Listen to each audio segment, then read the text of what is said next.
Welcome back, everybody. It's the Fantasy Pros Dynasty Fantasy Football Podcast. I'm your host for the day.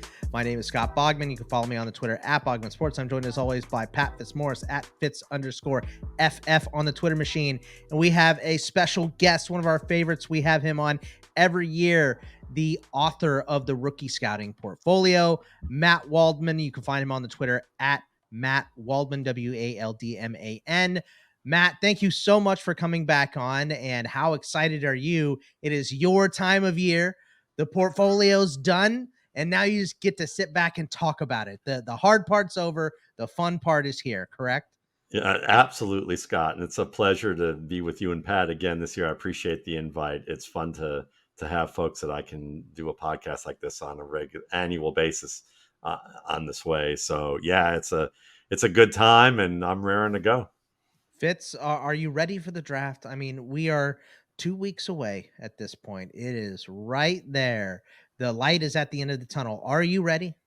I am ready. And like Matt is almost like Matt is the human warning track for the draft, because when we have him on our show, we know that we are about to hit the draft. So it's always like great to have him on. That officially heralds the start of draft season for me.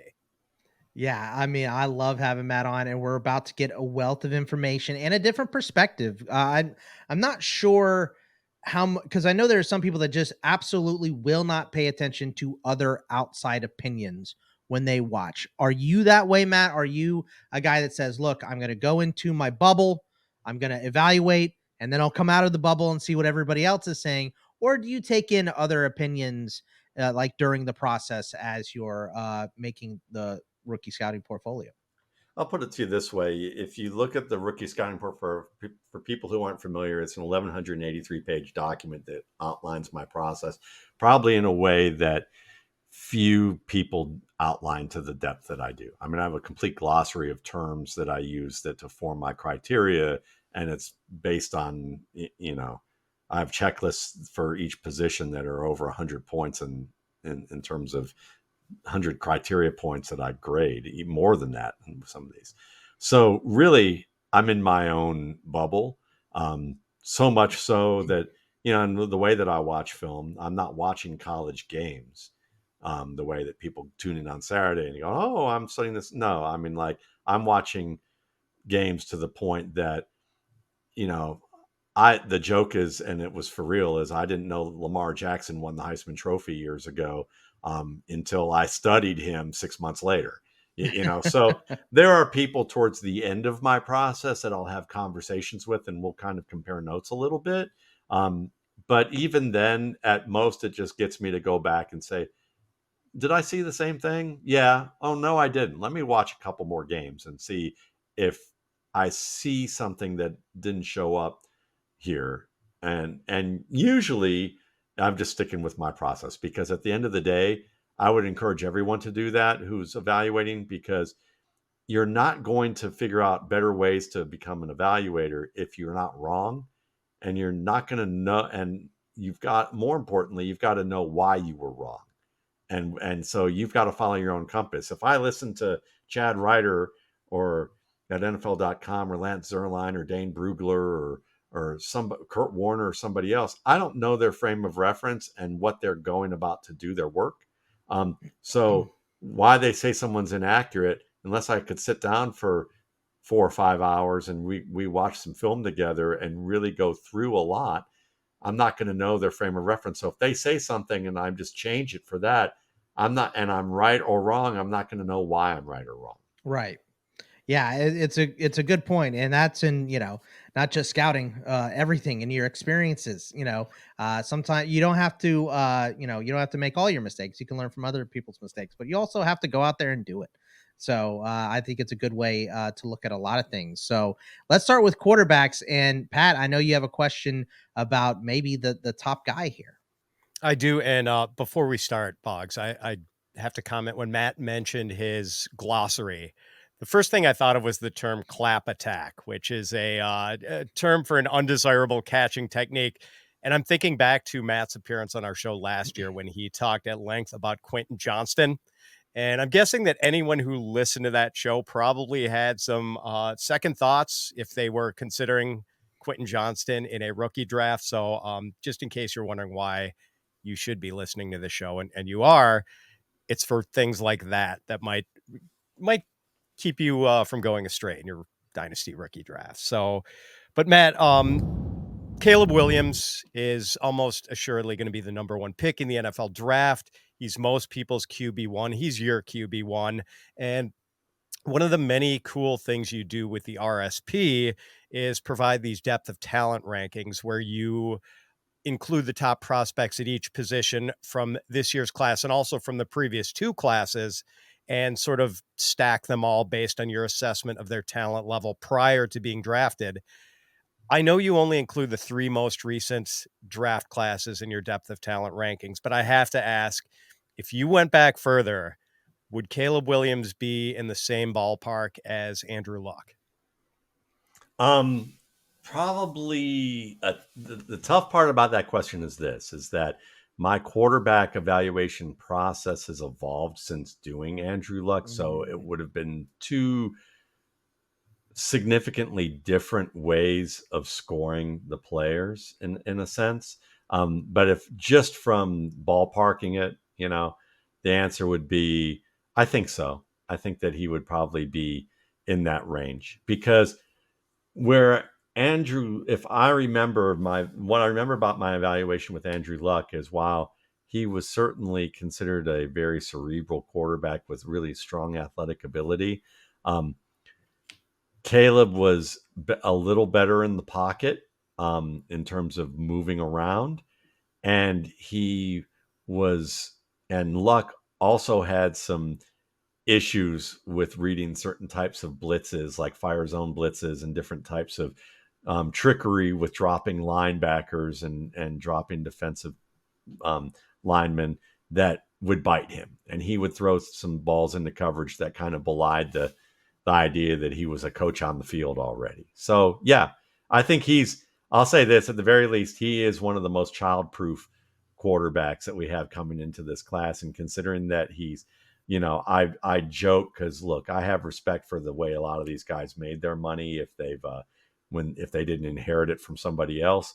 But these owners sometimes can be meddling children in their own teams with how they circumvent their own processes to determine who they're going to pick, and then force feed them into a scheme where coaches aren't happy with being force fed with that player. And I think Caleb Williams is one of those players that can withstand the inadequacies of NFL life when it comes to rookie quarterbacks and their being forced to develop themselves in very demanding circumstances. That's interesting. Yeah, it's very interesting. And,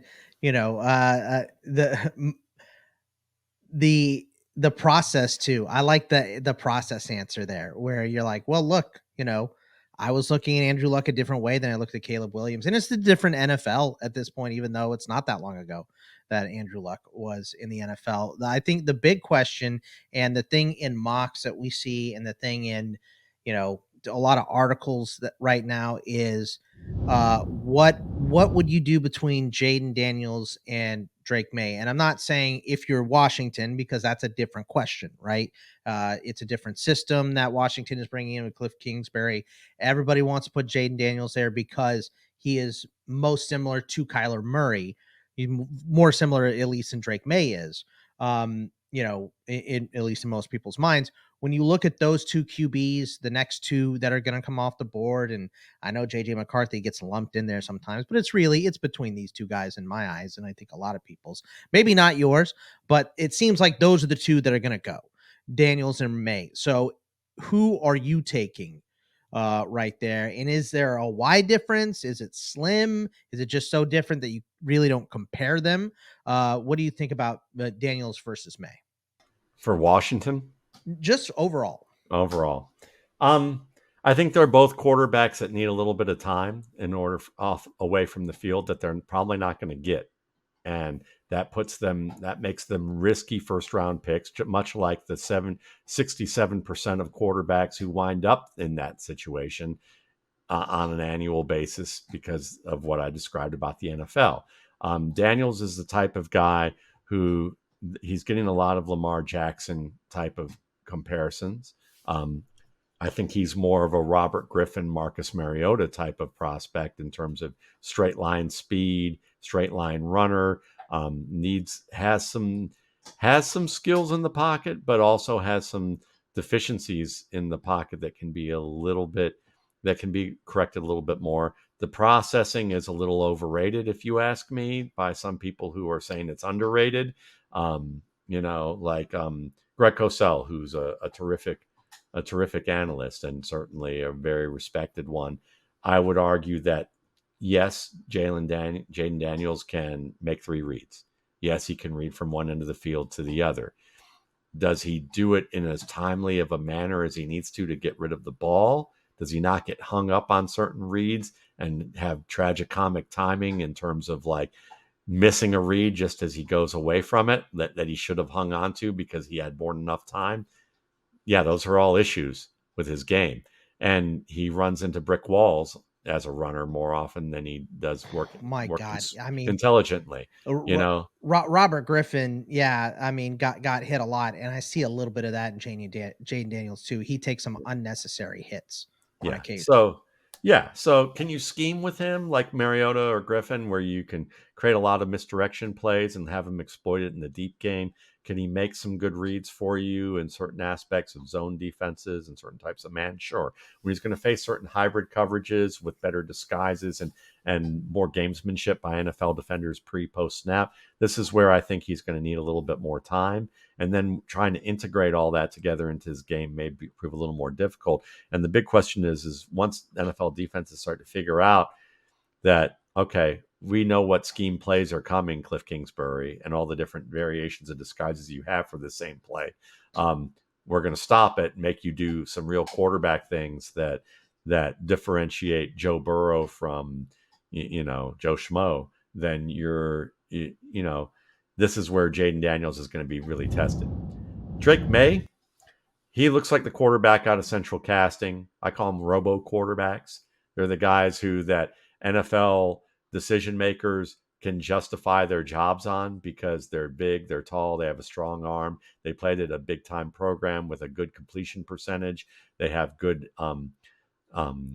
production numbers, and they've won games. So they think those are things you can't teach. Those are the intangibles that you can't teach.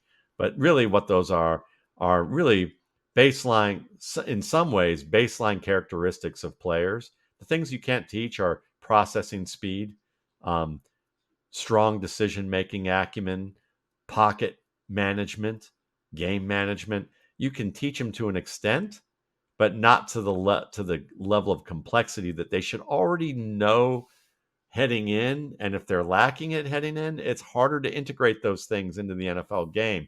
If you don't have good timing now, if Alex Smith was super intelligent and had all those things, but he didn't have good timing, and it only could carry him so far. He needed a really strong team around him to deliver borderline Pro Bowl level numbers. But he was always going to be a beat or two late on throws when he wasn't checking them down. On the other hand, you look at Maye, and he can be a beat or two late. In the pocket, he drifts outside pressure, or drifts outside his blockers and invites pressure. You don't want to invite pressure. You want to be efficient with your movement. He's tough. He'll stand in there and take a hit. But the inaccuracies, the mechanical flaws behind the inaccuracies, the drifting in the pocket, the decision-making flaws, he's a player that I can see becoming a starter because he's tough, he's big-armed, he can make some accurate plays downfield, and he does the things that you're supposed to do that people celebrate as great. But there's a lot of quarterbacks who have been in Drake Maye's boat, and half of them aren't playing as starters in the league now. And I would say less than half of them are actual good starters in the league. So we're down on Drake Maye. Compared to everybody else. We would say we're down on Drake Maye, and the answer is that we're down on the NFL's way of handling rookies, and Drake Maye fits into that dead center target of like, this is how they screw it up. I got you. Okay. I know Pat has another question, but before we get to it, I got to tell you guys to maximize your Dynasty League success with Fantasy Pros Dynasty Trade Value Chart at fantasypros.com/trades. Our analysts provide you with the latest updates to keep you ahead all offseason, whether you need single QB or super flex values for players or rookie drafts. We've got you taken care of. Check it out now at fantasypros.com/trades and make your next trade your best trade. All right, Fitzy, what do you got next?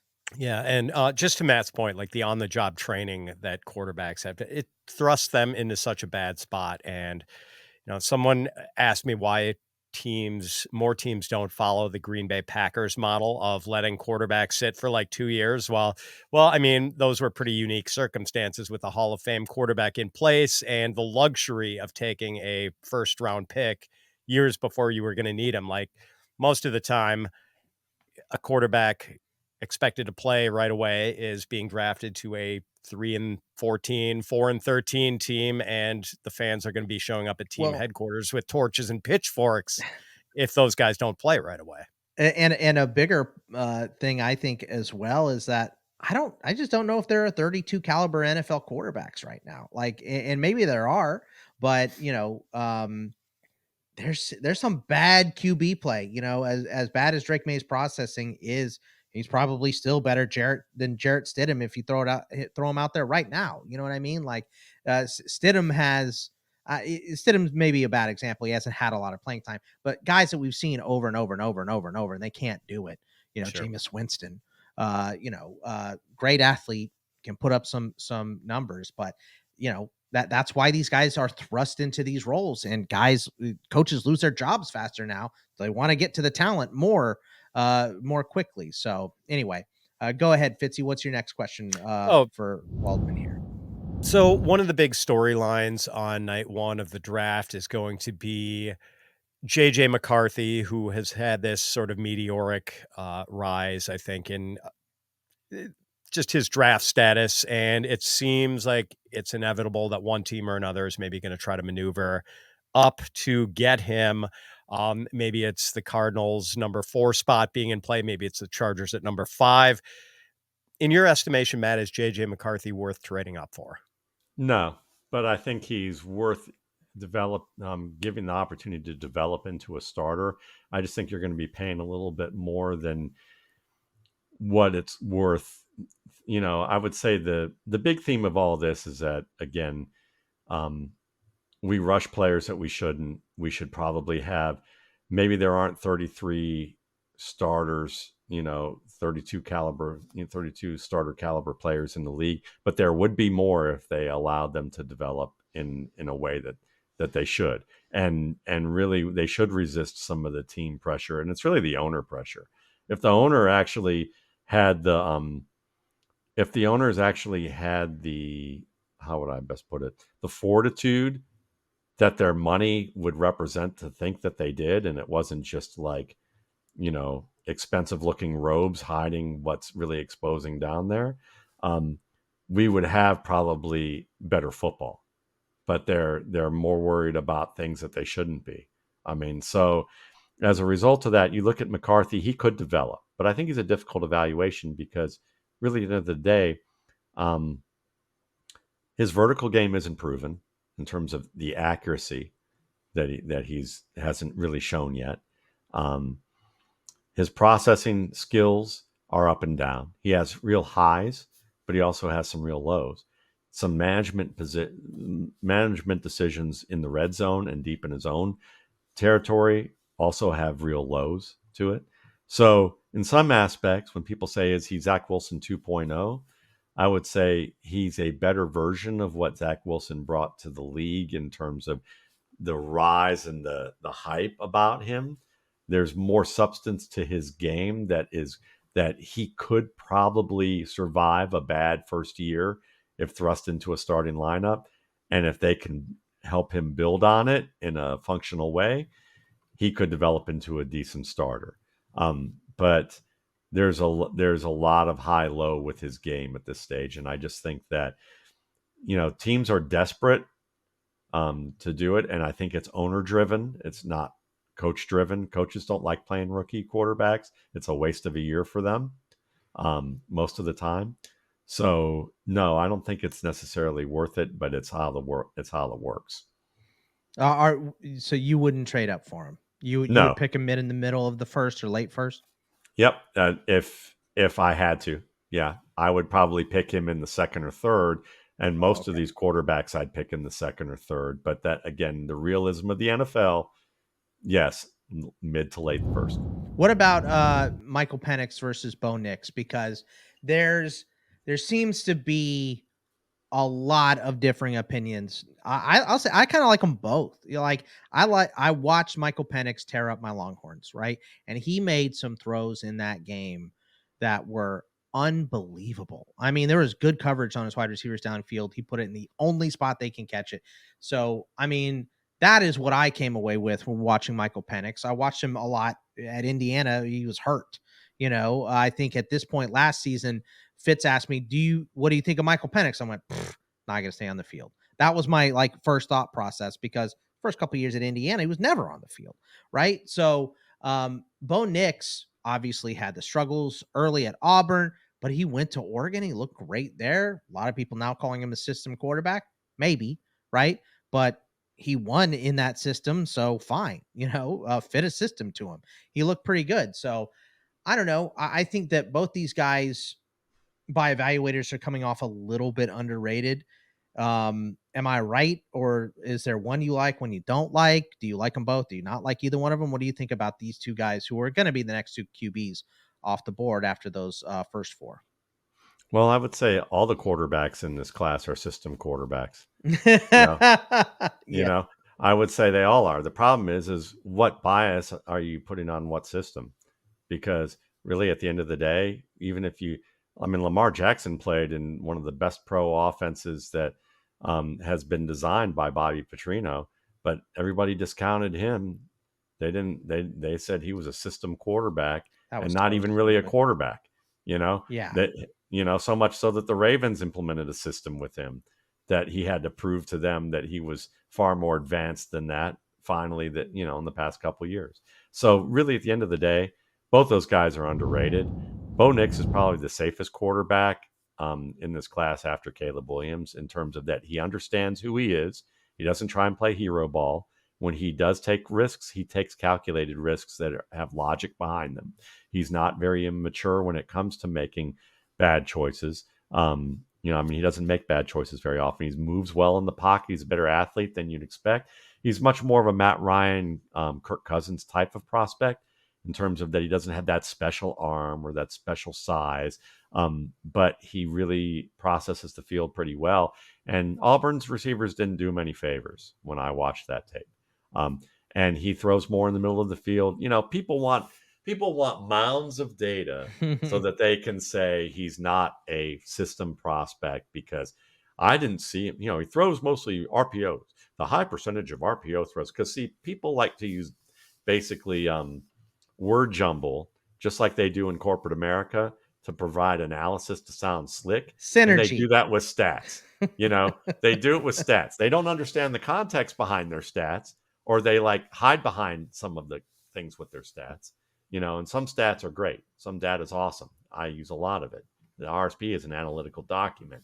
But the thing is that quarterback throws, whether you have a high amount when you say that there's a lot of throws in the middle of the field, it's still not very much when you look at the course of a college career. So really, at the end of the day, whether it's a higher sample than average or lower sample than average, if you see the right kinds of plays in context, Bo Nix can throw the ball in the middle of the field.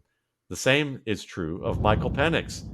And when you watch him at Indiana, when he was on the field, he wore pressure like a second skin and didn't actually make a lot of mistakes doing it. He made a lot of wise decisions with a lot of his throws. And some of his throws had really incredible placement under duress, which to me, since injuries are not a predictive stat, even though people often try to sell them as such, they are not really that predictive on a regular basis. So, and where they may heighten it is a marginal percentage. So is the fact that he tore two ACLs and had throwing injuries, is that going to happen again? Not enough for us to really sell that it's medicine show stuff, if you ask me. And sorry, I mean, but that's how I feel. And so, when we look at it from that perspective, that shouldn't be as big of a fear. He's a tough player in the pocket, moves well, finds players in the middle of the field well, processes the game well. To me, the safest quarterback in this class, or the most talented quarterback in this class after Caleb Williams, is Michael Penix Jr. And he's the one that if the Vikings didn't get Sam Darnold, which signaled that they are Drake May-aholics, I would bet, and they're going to trade up to get Drake May. I would have rather seen them wait and at the end of the first round get Michael Penix, because I fear the way what we've seen with Maye.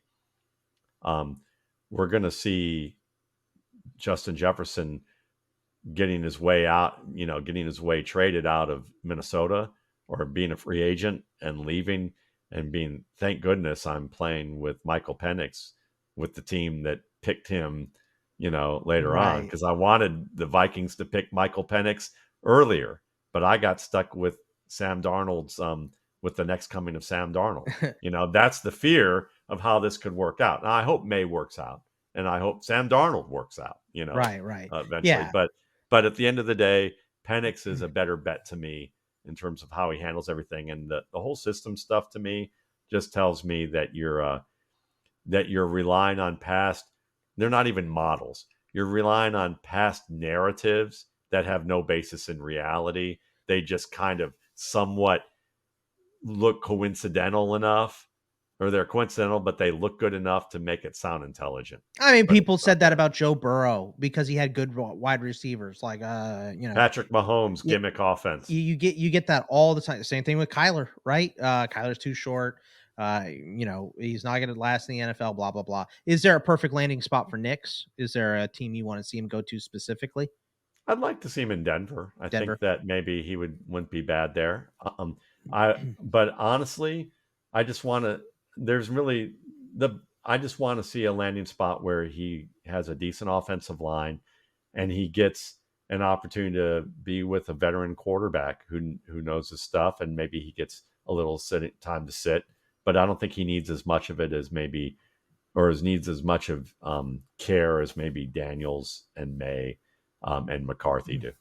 Yeah. He doesn't have as high of a ceiling as those guys. Well, and if he goes to like Denver, I don't know if he'll have that time either, right? Like Denver is a good landing spot, but they don't have a guy that will hold him back. Yeah. I know Pat's got a running back question, but before we get to that, by now, most of you have probably heard of Reality Sports Online, the powerful fantasy sports platform where owners get to build and manage their fantasy team like an NFL general manager. But the question is, have you tried it? It's time to go see what all the buzz in the Dynasty community is about. Free agency, multi-year contracts, a rookie draft, multi-team trades, franchise tags, contract extensions, first-round rookie options, automated contract and salary camp functionality, and much more. Think it sounds complicated? It is not. The best thing about Reality Sports Online Fantasy Front Office is that it doesn't take any more time than a standard league. It just requires more strategy. Think you're among the fantasy elite? Well, this is the platform to test your mettle. If you're still not sure, you can test out our general manager skills for free, FREE, in a mock free agency auction. If you like what you see, use the promo code FANTASYPROS to receive a 10% discount on your team or league today. That's promo code FANTASYPROS to receive a 10% discount on your team or league today. Fantasy just got real at realitysportsonline.com. Fitzy, I know you have running back questions here. Let's hear them.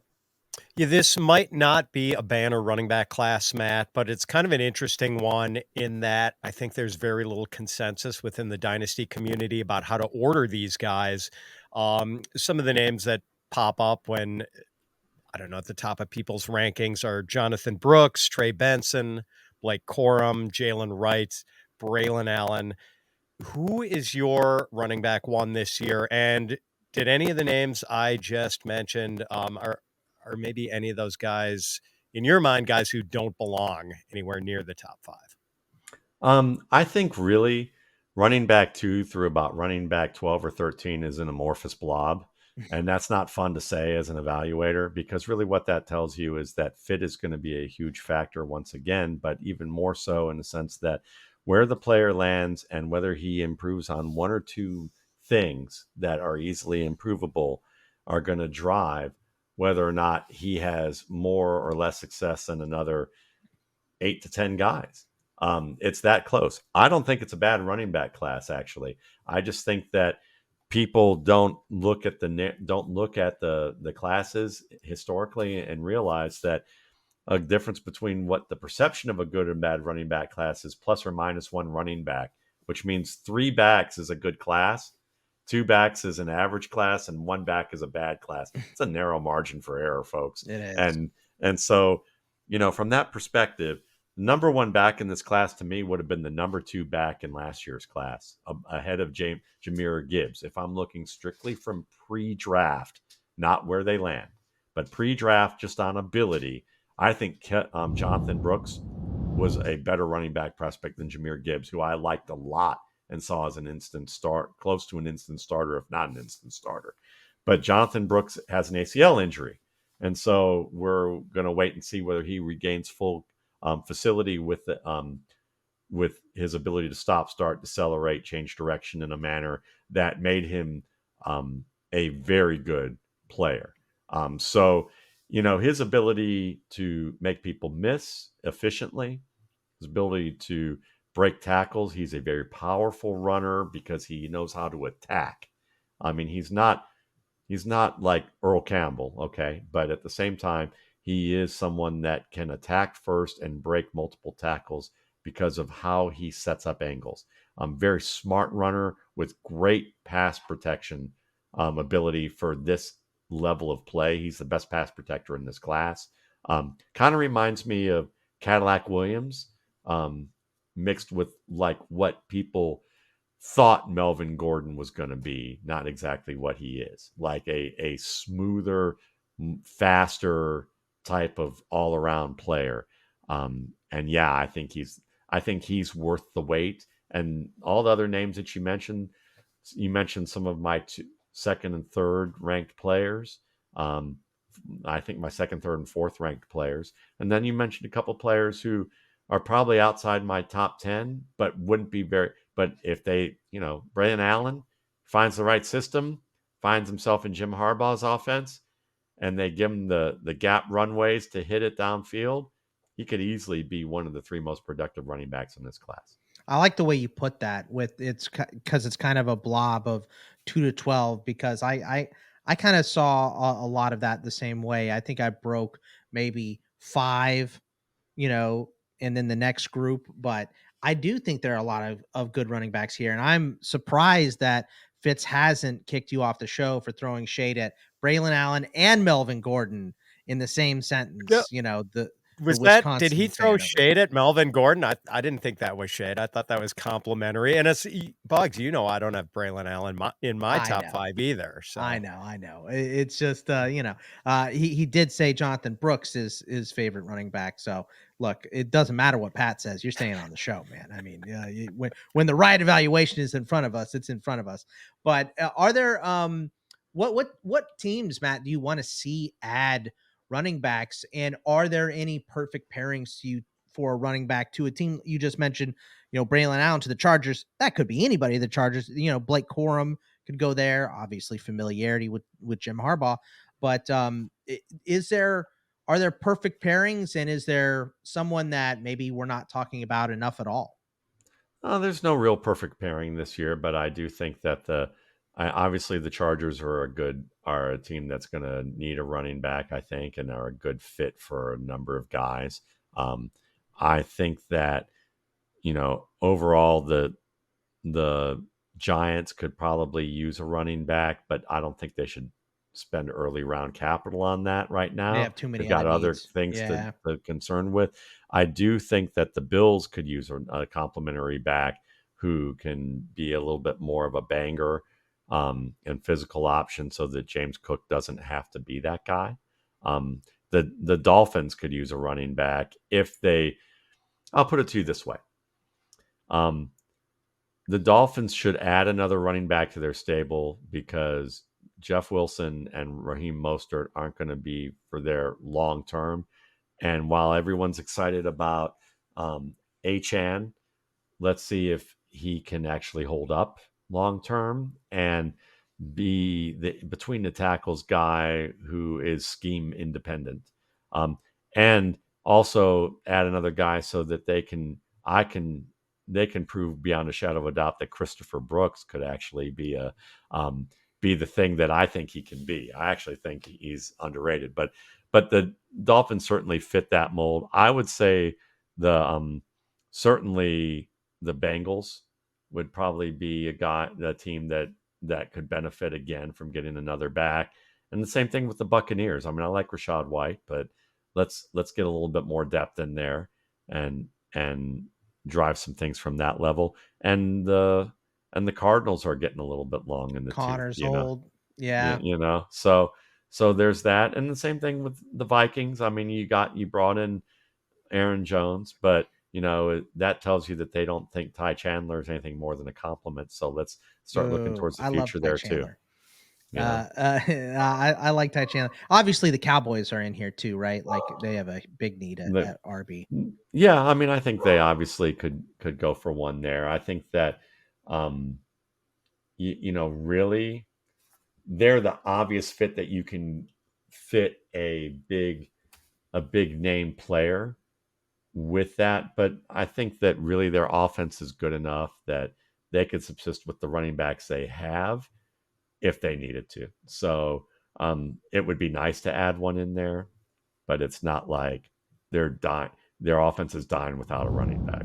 Let's go to some wide receivers. And Fitz, I know you have a question for the top guys here for Mr. Waldman. Yeah, Matt, I think everyone perceives a big three at wide receiver with Marvin Harrison Jr., Malik Nabers, and Rome Odunze. Could you please tell our listeners how you have these three receivers ordered and why? Sure. Like, for me, rankings suck. It's just something that we want.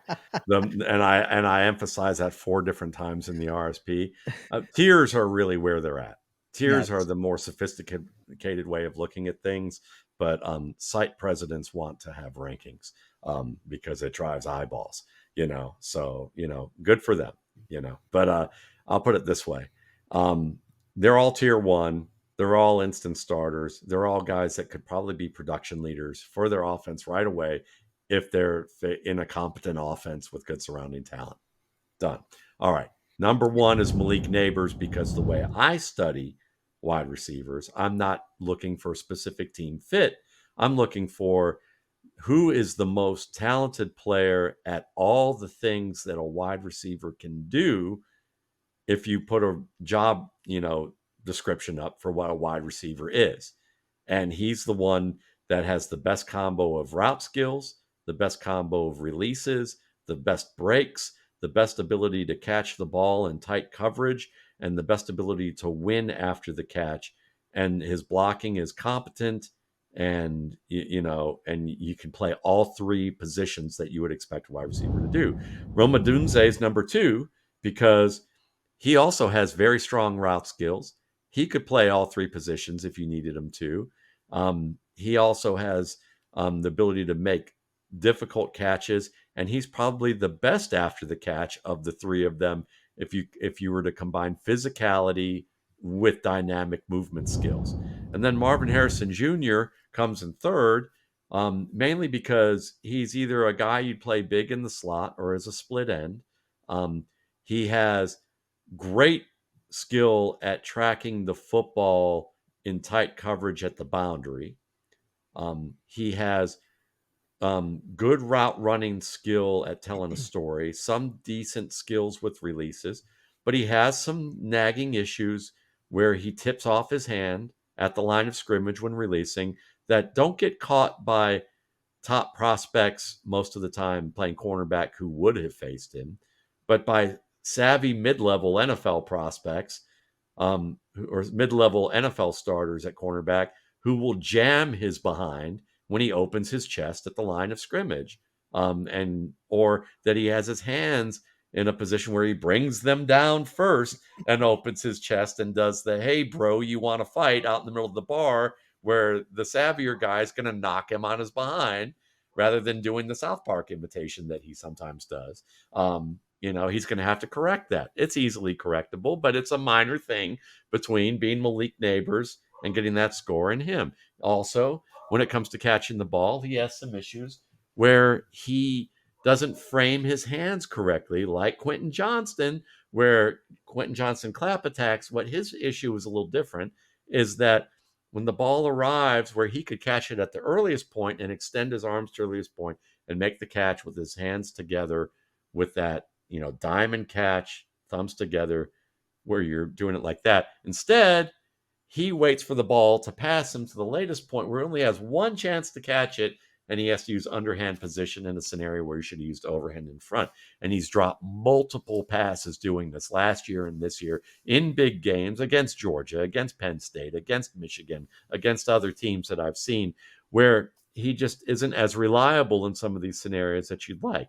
Now, when I say isn't as reliable, I'm not talking about the difference between a starter and a non-starter.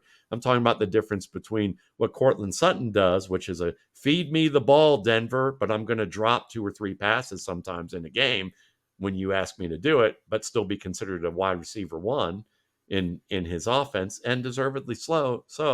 And Stephon Diggs at the height of his career, Devontae Adams, where you're not going to get that, out of him most of the time.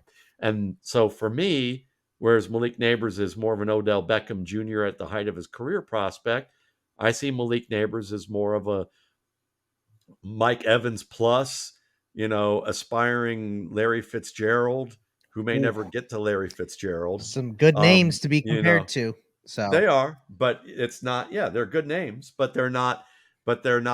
Is he the best prospect of this generation? At wide receiver, I would say no, but he's very good. He's one of the best. He's still got one of the better scores I've given in probably the past 8 to 10 years. There just happens to be 2 other guys who got higher scores in this great class.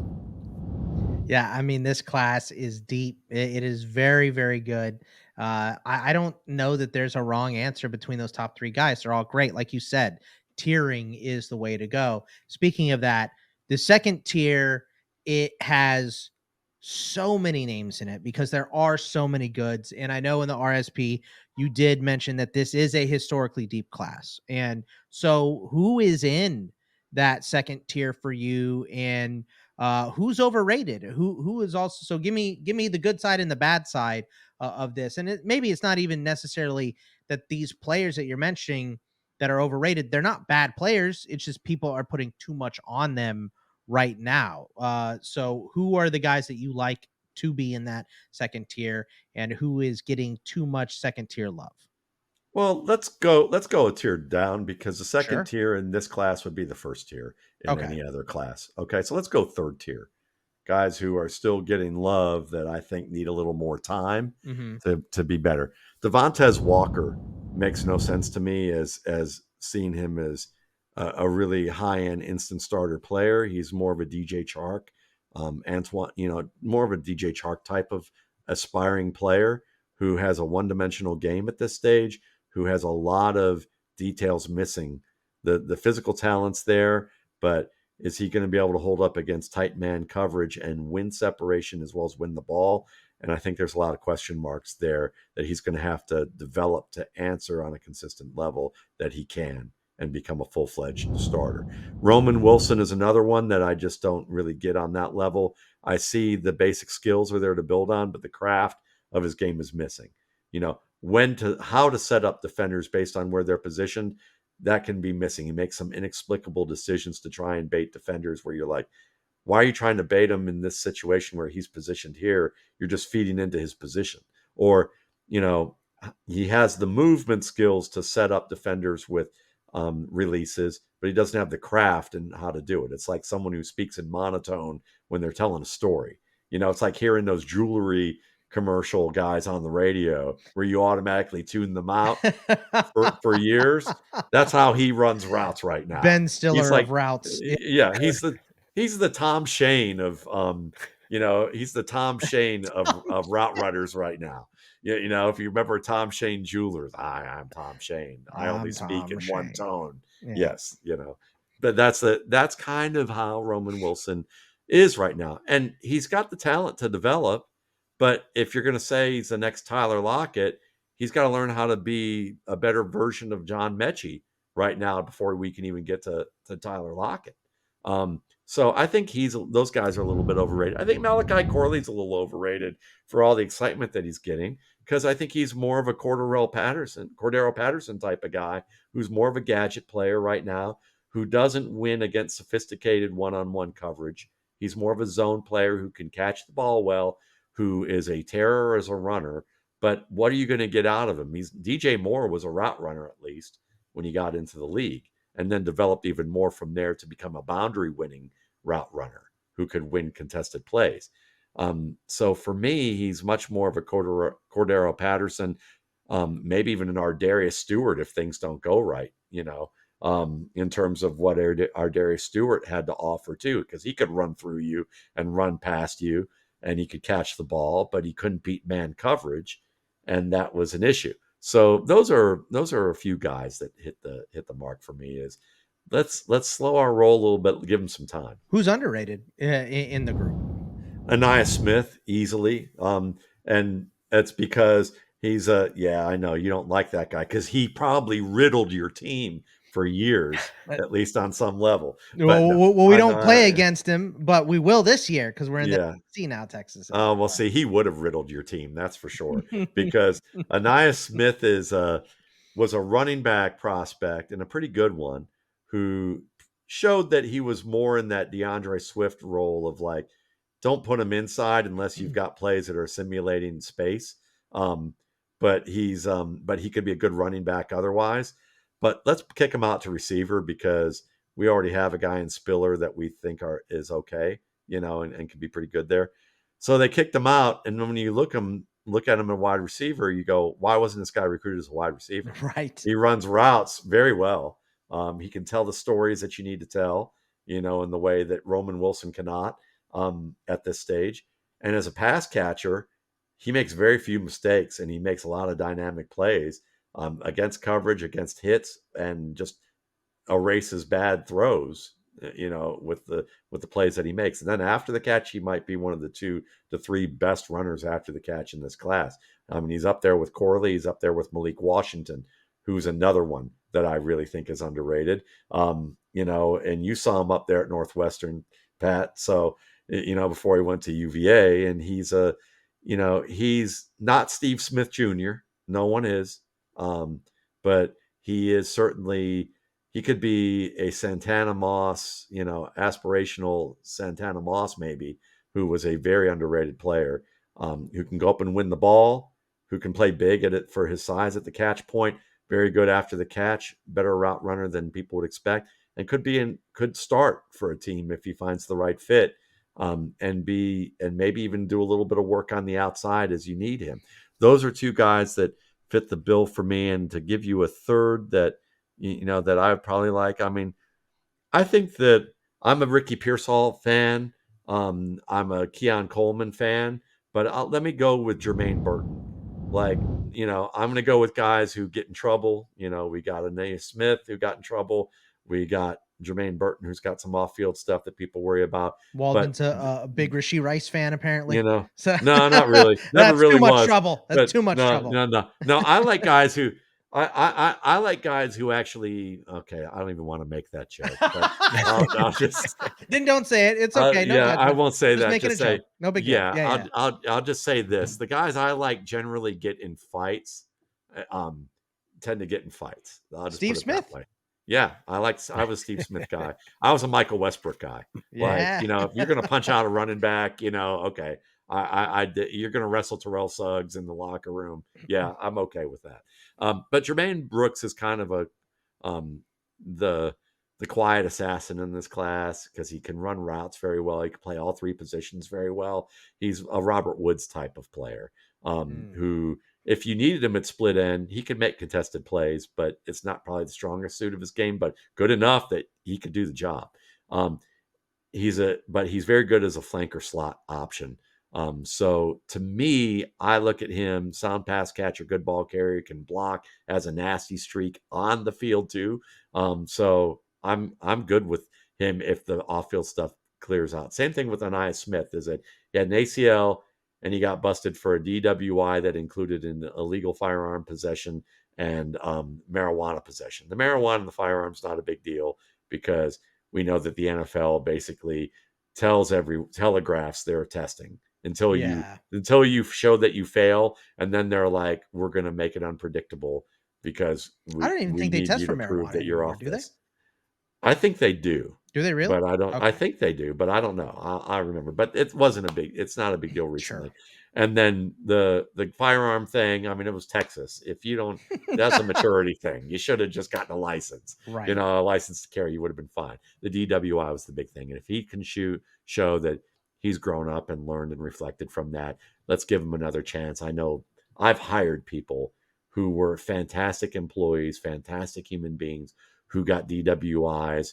Who in their college years, they got one in their college years and turned out to be completely awesome human beings who learned from their mistake, and they had to look in the mirror every day from that. Right. And fortunately didn't hurt anybody, you know, so he didn't, you know, but you know, it's that kind of thing. Well, you know, if he probably won't get drafted as a result of some of this, but he'll probably make noise in the camp if he gets an opportunity. I know there's plenty of guys that make those mistakes and learn. Dak got a DUI in college, you know, and just couldn't be a better citizen, according to most reports right now. So, you know, plenty of guys make mistakes and learn. You're absolutely right. Yeah.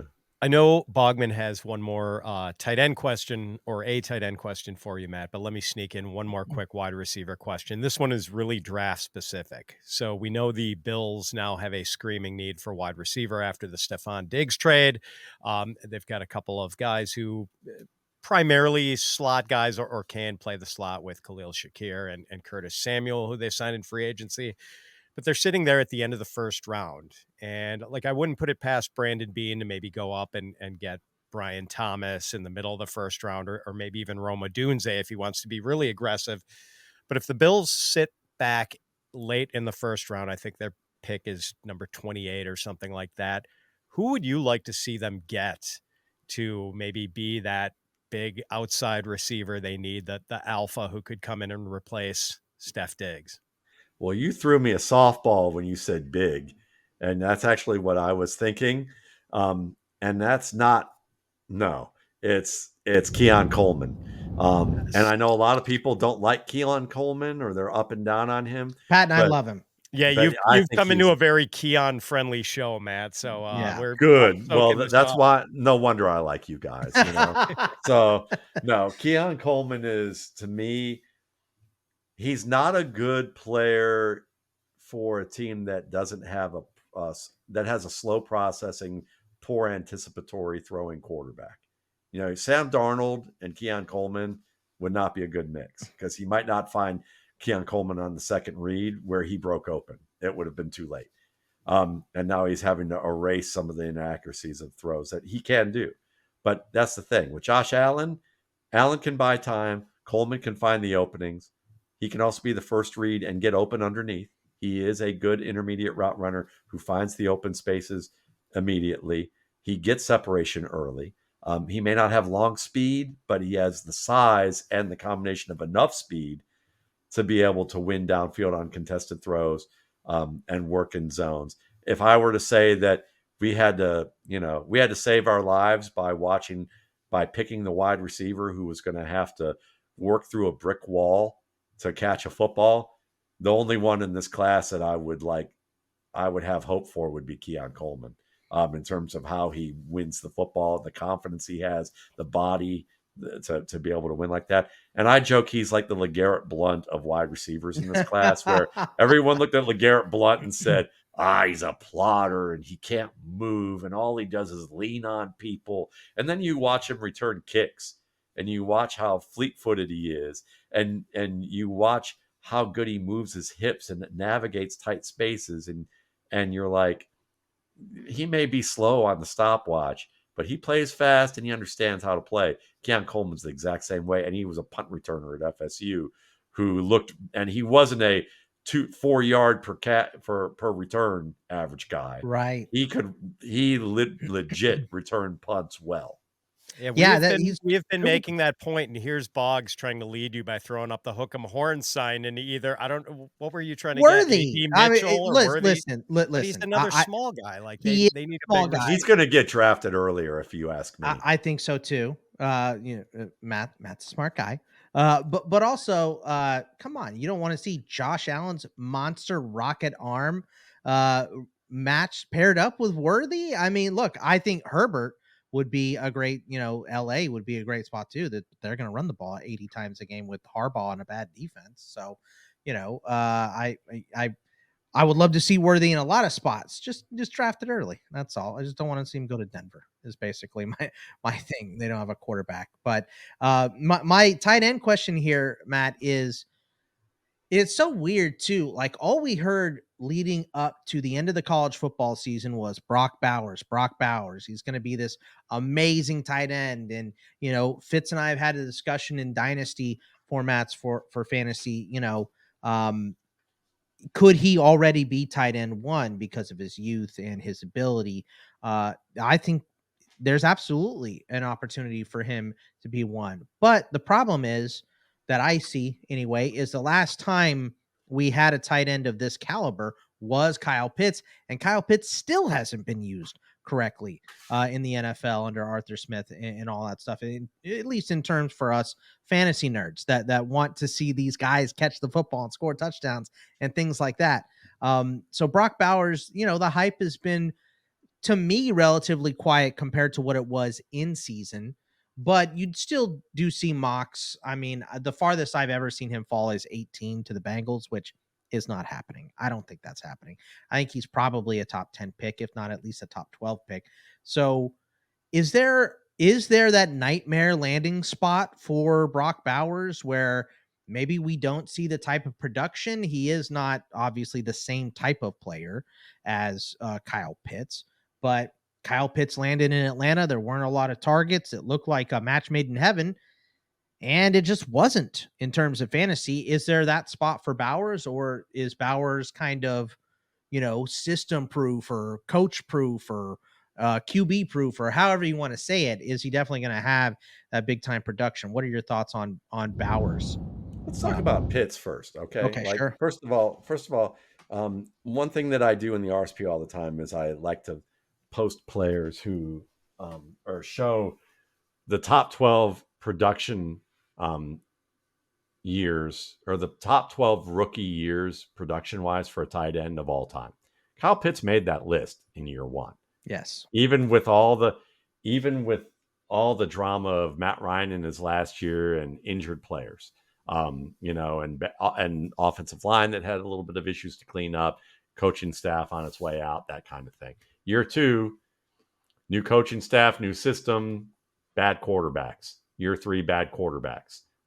So Kyle Pitts is going to be fine especially with Kirk Cousins. So buy Kyle Pitts. Now, also last year, the two players that I liked the most out of last year's draft class, was Dalton Kincaid first. I really liked Dalton Kincaid most and thought he had the best chance to threaten Mike Ditka's record that's been standing around since the mid 50s. And then Sam Laporta. Okay. And Sam Laporta, not only did he knock on the door, he opened the door. He just didn't quite step into the foyer, okay, with what he did. And Sam Laporta, the big thing with Laporta that relates to Brock Bowers is that he had a great fit with his scheme.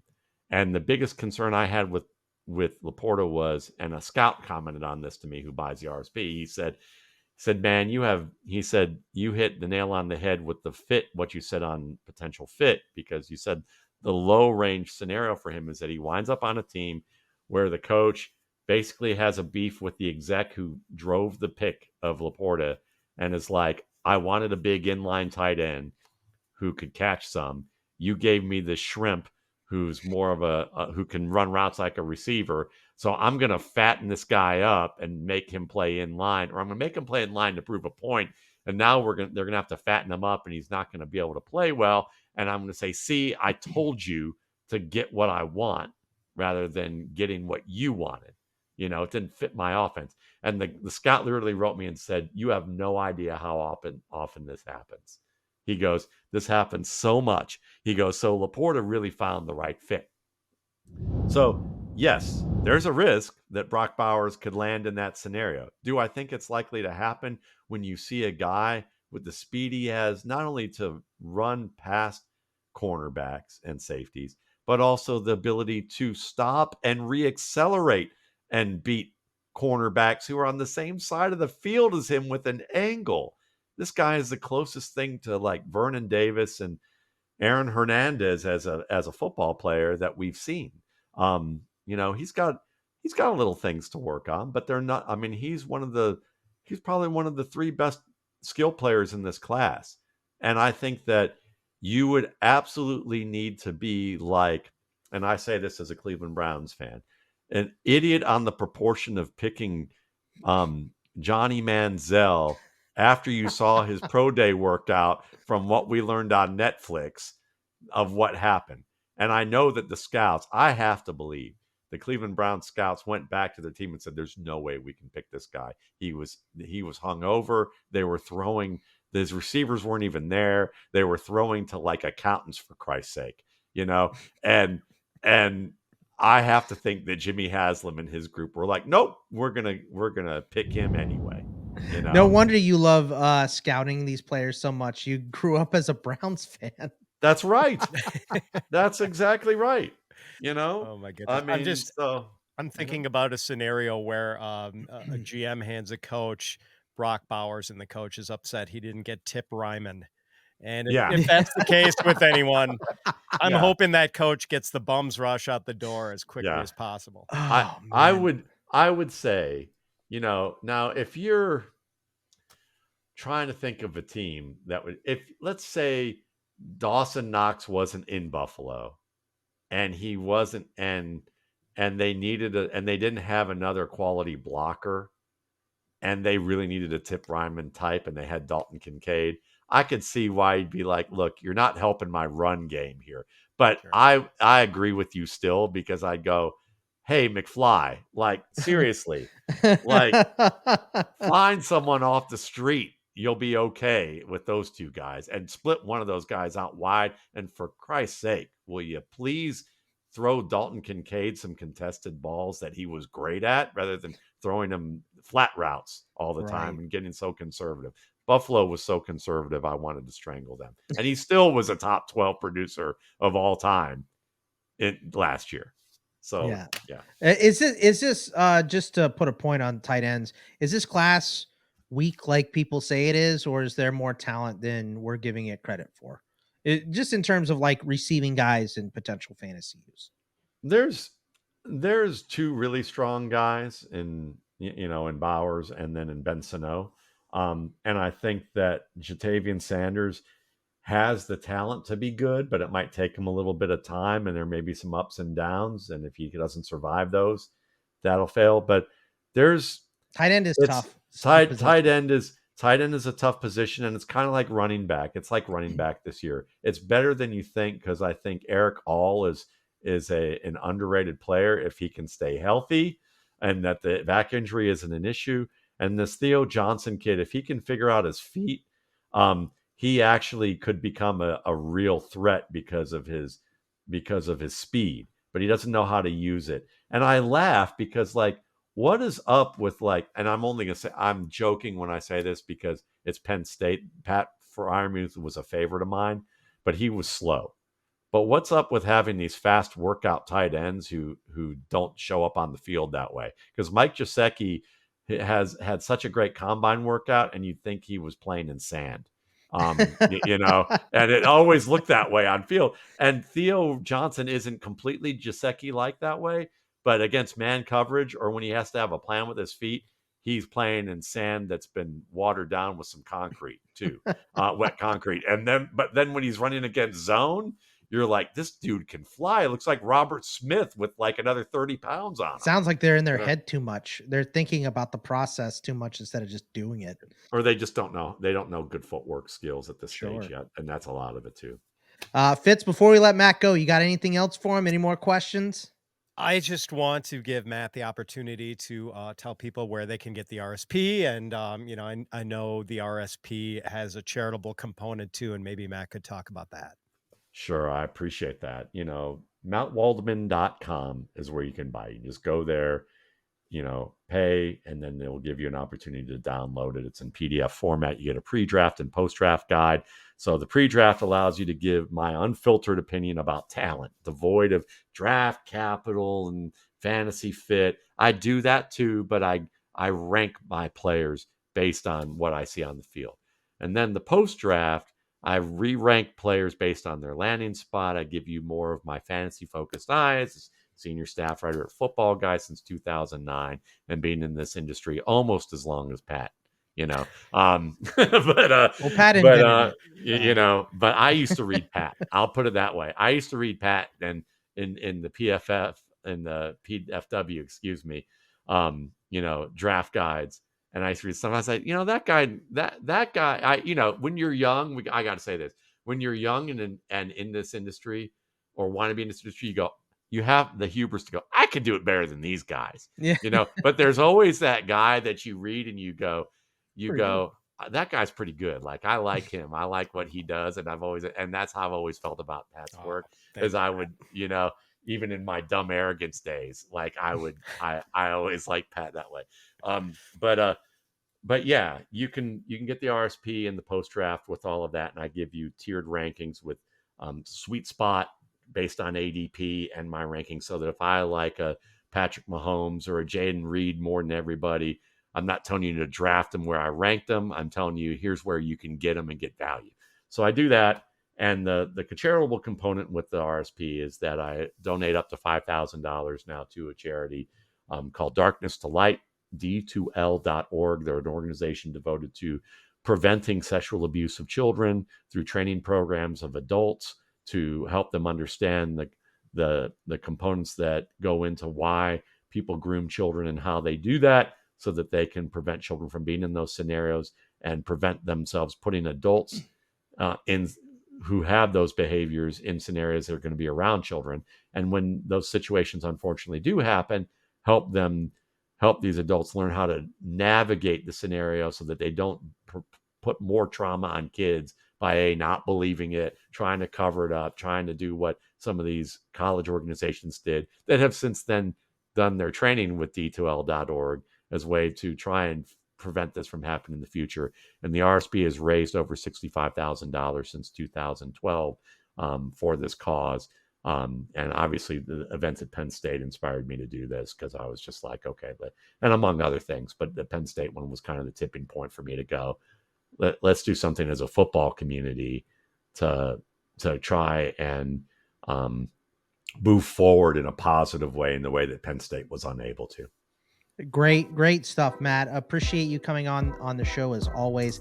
At Matt Waldman on the Twitter for all of his good stuff. Over 1,100 pages of, like you say, unfiltered evaluation. I love it.